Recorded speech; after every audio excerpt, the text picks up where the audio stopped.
The birth of Hinduism coincides with the superior development of the human mind, sumati.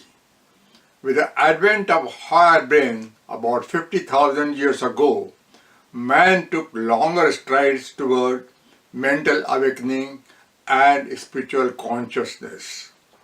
There is evidence to suggest that various prehistoric tribes passed through India around this period. Harnessing the mind in a spiritual manner to make it noble, sattvic, and non-hurting has been prompted by Hindu Rishis through the ages.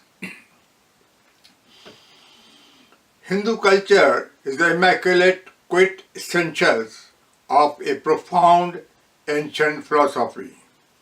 Promoting an open-arm culture, it allows for freedom within the bounds of responsibility. The sense of duty and sacrifice is the foundation of Hindu culture. It inspires compassion, love, respect, humility, and modesty in all spheres of activity. There may be some controversy regarding the origin of Aryan community that is associated with the creation of the earliest scriptures of Hindu religion. But there is no contest that the seed of Hindu thought is sprouted first in the holy land, Punya Bhumi of India. Chains of rishis meditated on riverbanks, mountain tops, and in the forest. In their deep sojourns, they established a secure communion with the divine. From this spiritual union, they heard the inner voice of God and created thousands of sacred hymns which would then form the eternal Vedas. The Vedas were not written by a single author, but by many highly enlightened and virtuous masters. These scriptures attained supreme authority, one which is still considered sagacious. Hindu theology, however, soon charted a new direction. The old teachings were respected and revered, but subtly changed as the situation and circumstance demanded. Dynamic character became visible, but no force or violence was deployed. Changes came in succession through the Upanishads, the Bhagavad Gita, the Srimad Bhagavatam, and many other holy writings. Though through more such changes, new religions like Jainism, Buddhism, and Sikhism came into being. Many new sects or sampradaya also organized. New ideas percolated, giving an impetus to grow and survive through oncoming challenges. The dynamic character of Hinduism became well established with a free flow of ideas and philosophies. Jain scriptures stress the phenomenon of different points of view, anekta, making way for a more restrained and rather non-dogmatic approach to various problems, a crying need for our contemporary situation.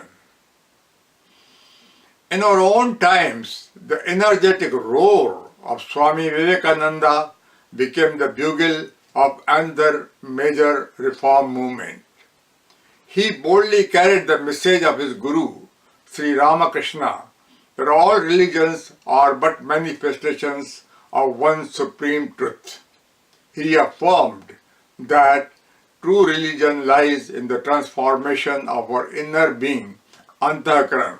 Service of the poor and needy became more valid and relevant than empty, prolonged rituals. He regarded service as karam yoga.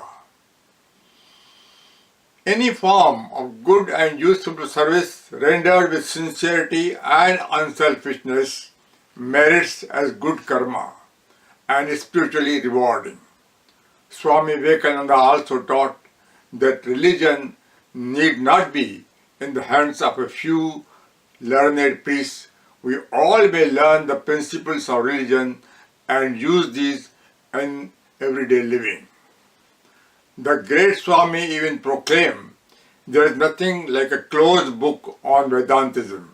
Something which is considered useful to human society may be adopted at any time.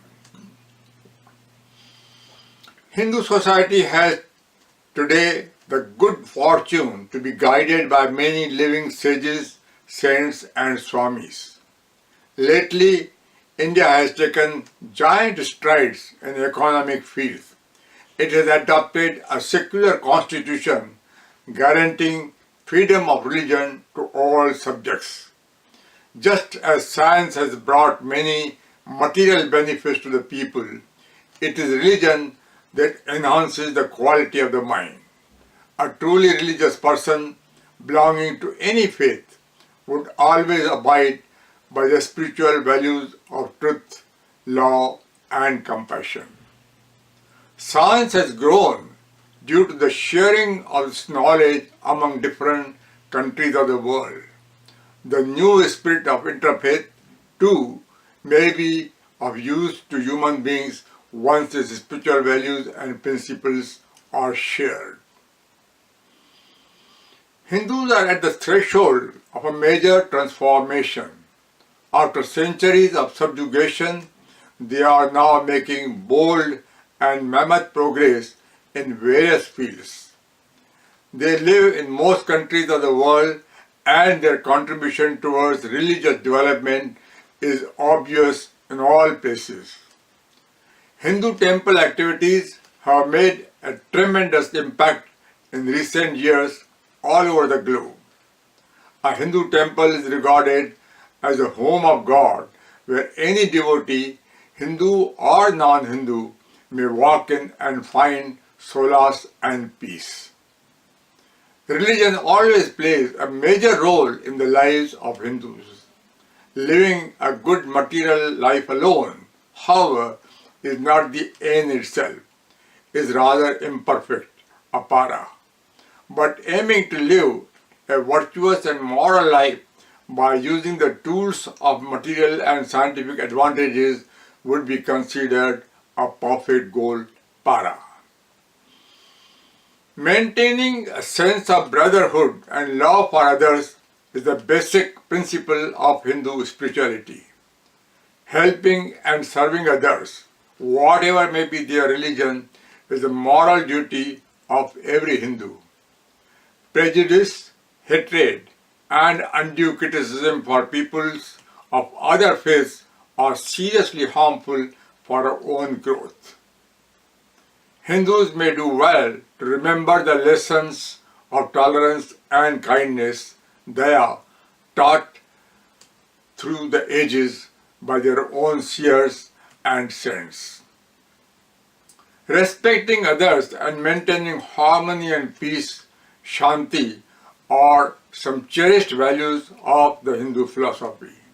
We should always treat the whole world as God's one large family, Vasudeva Kutumbakam.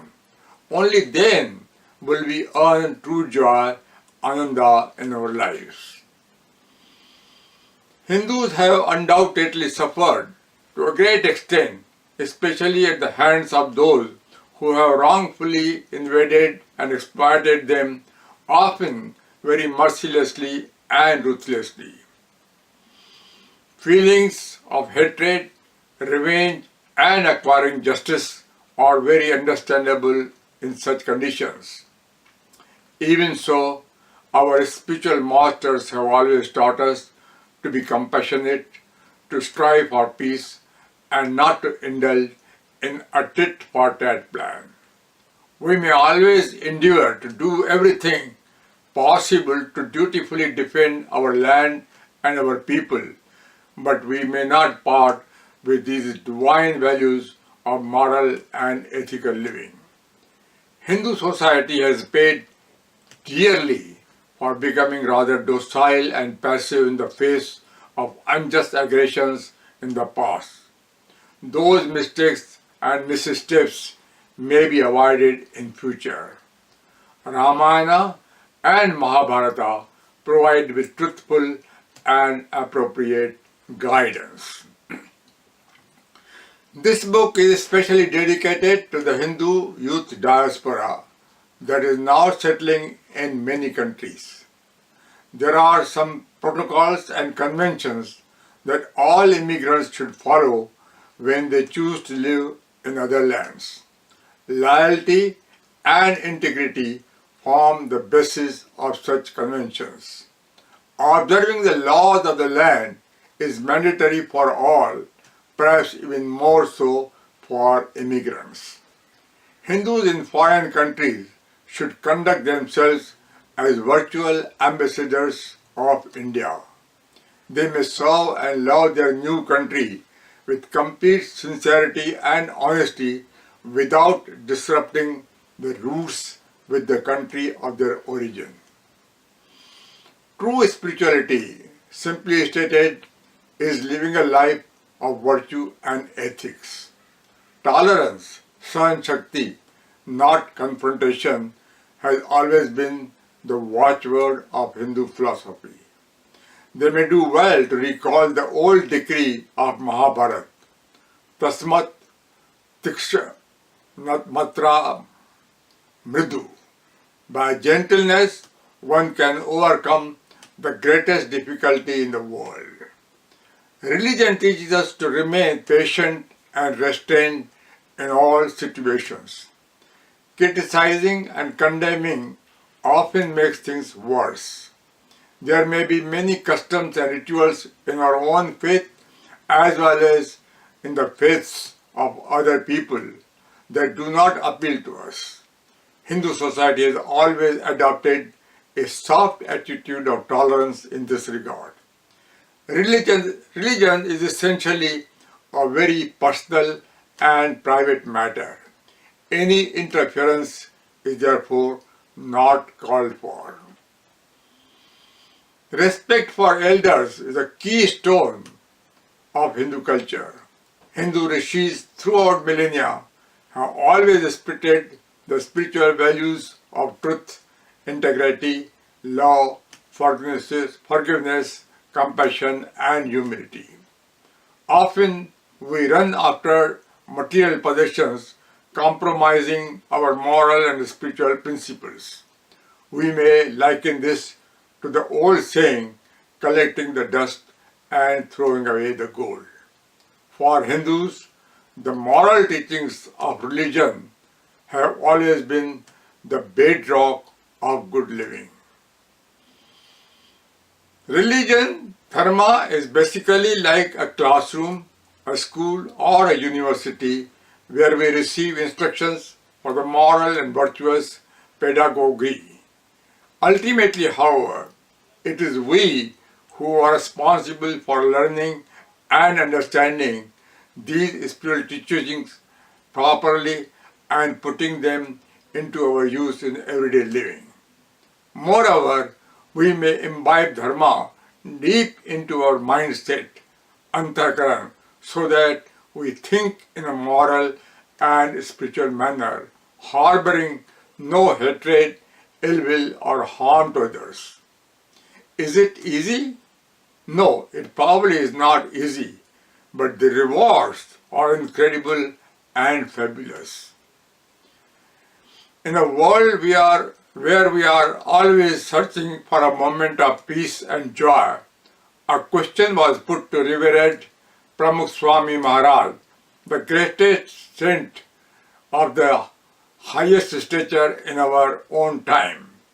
You have a master key. As a result, you are always happy and at peace, no matter what difficulties you face. What is the secret? He replied, Sarva Mangal, one who is always happy, has the master key.